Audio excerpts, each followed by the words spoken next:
আমরা চলে গেছিলাম রয়্যাল এনফিল্ডের শোরুমে। তো চলো দেখা যাক রয়্যাল এনফিল্ডের শোরুমে কি কি রয়েছে। আমি ফার্স্ট টাইম ওখানে গেছি, অনেক দিন ধরেই ইচ্ছে হতো। তো যেহেতু ও একটা বাইক দেখতে চাইছিল তাই গেছিলাম।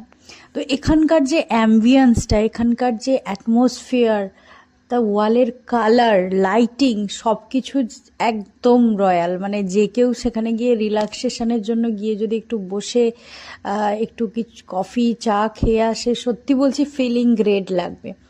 তো বাইক তো দেখছি ছাড়ো, যেগুলোর আমার কোনো ইন্টারেস্ট নেই বা আমি বুঝবো না, এটা ছেলেরাই বেশি বুঝবে যাদের এর প্রতি ক্রেজ আছে।